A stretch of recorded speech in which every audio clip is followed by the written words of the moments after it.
الحمد لله رب العالمين اللهم صل على سيدنا محمد وعلى آل سيدنا محمد أما بعد بردة رسول الله صلى الله عليه وسلم bait ke-20 masih pasal kedua tentang hawa nafsu. وراعيها وهي في الأعمال سائمة وإن هي استحلت المرعى فلا تسمي.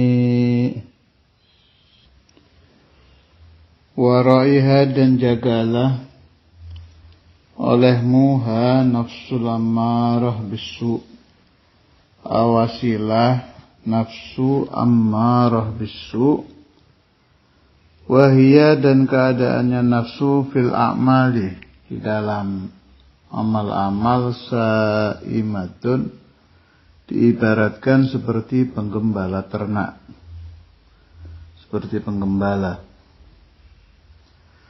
Wa in hiyastahlat, apabila si nafsu istahlat merasa manis, al-mar'a di tempat penggembalaan, fala tusimi, maka jangan engkau biarkan dia menetap di situ.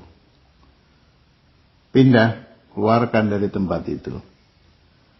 Makna yang gampangnya, apabila hawa nafsu itu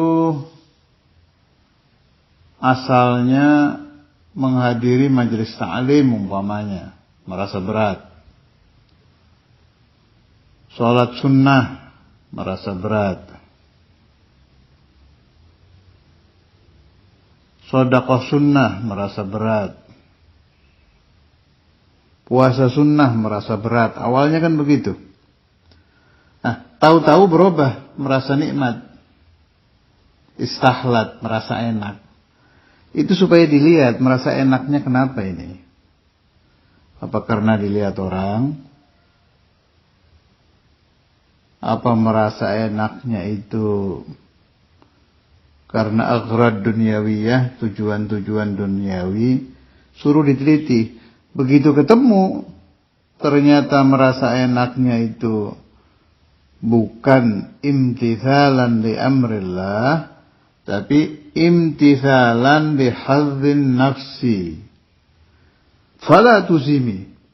Cepat pindah, jangan menetap di situ. Sebab keadaan yang dianggap dia ibadah, yang dianggap dia taat, ternyata itu hakikatnya adalah maksiat. Kayak di hikam tuh, kayak pembahasan hikam.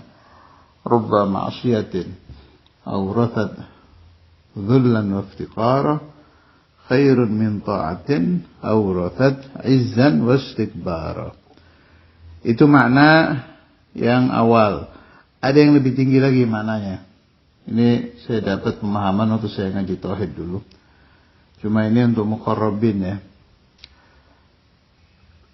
Orang umpama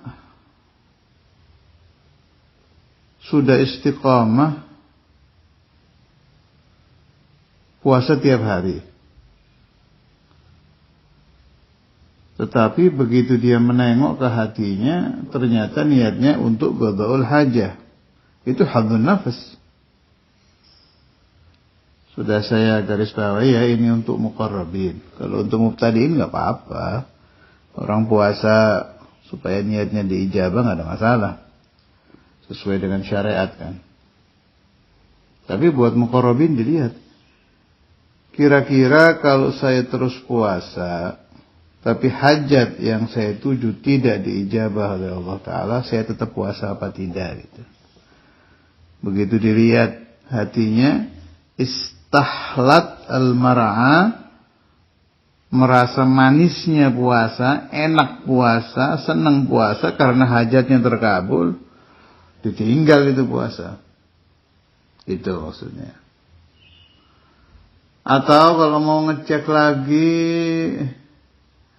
ada orang biasa menjadi imam rawatib atau imam sholat tarawih.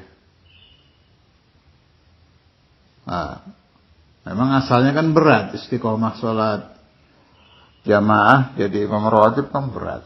Berat ini sudah dia lawan, hilang sudah istiqomah. Tahu-tahu Allah takdirkan ada satu orang nyelonong jadi imam. Dia sudah nyampe di masjid, ada orang nyelonong jadi imam. Itu suruh diteliti, wara'iha wahya fil a'mali sa'imatun. Teliti hati kita. Kalau masih ada nggak enak diganti menjadi imam di masjid itu, berarti amal kita masih belum lillahi azza wa jal, masih hadzun nafas, masih tetap mengikuti hawa nafsu. Itu fala tusimi. Saya ulangi ya, ada maqam mubtadi'in, ada maqam muqarrabin. Kalau kita ini maqamnya maqam mubtadi'in. Dari berat, tidak mau puasa, dipaksa sampai bisa puasa. Berat, sholat jamaah dipaksa sampai bisa sholat jamaah dan sebagainya kelas kita. Sebab kalau kelas kita bahasa sehari-hari saya ya hannu, pura-pura jadi muqarrabin gitu, nggak bisa, nggak ketemu, malah bubar nanti puasanya, bubar sholat jamaahnya. Kita kelasnya kelas mubtadi'in. Saya ingat dulu waktu saya ngaji di pesantren itu ada nasihat, katanya ini nukilan dari Imam Nawawi Banten. Untuk awam, untuk mubtadi'in, cukup dia ingin melaksanakan ibadah berat, dipaksa. Udah itu sudah ikhlas itu. Yakfi. Itu sudah mujahadah. Tapi kalau Anda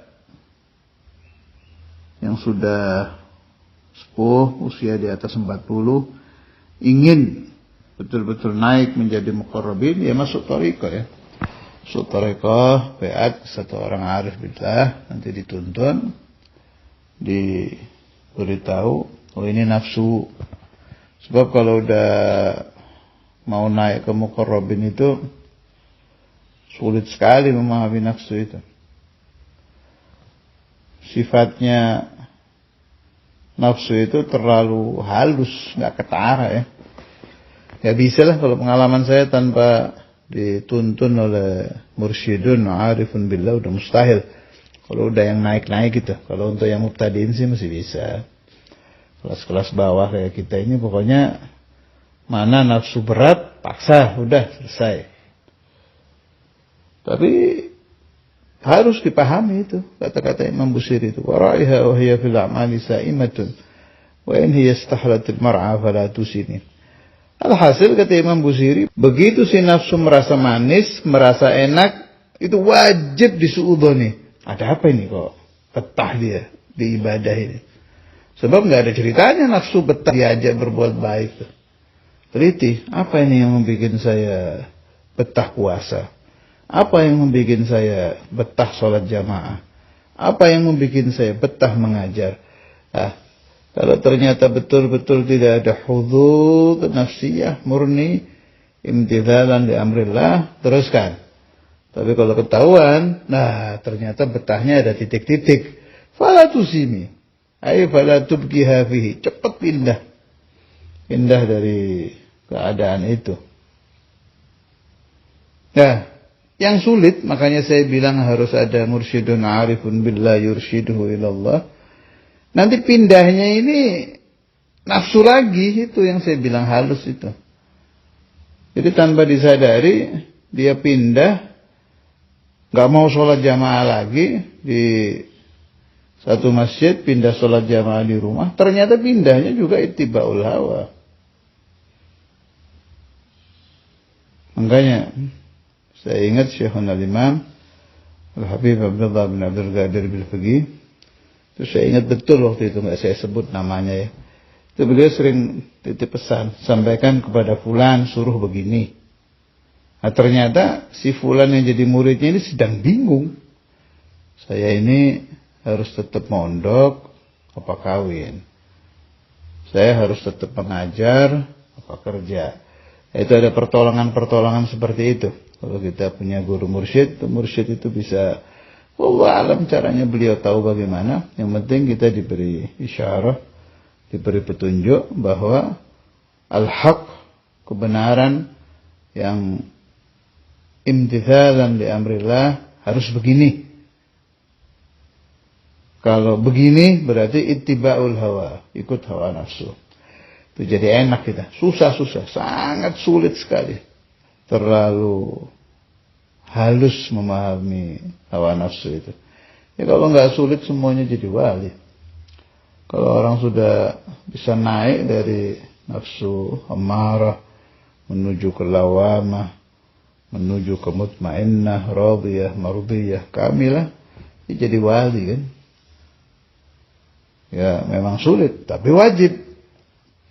Nah, kalau sudah sulit tapi wajib, kita harus istiqamah melawan hawa nafsu dengan niat imtithalan li amrillah azza wa jal. Wa ma ubarri'u nafsi inna nafsa la'ammaratun bis-su'. Wa sallallahu ala sayyidina Maulana Muhammad wa ala alihi wa sahbihi wa sallam. Alhamdulillahirabbil alamin.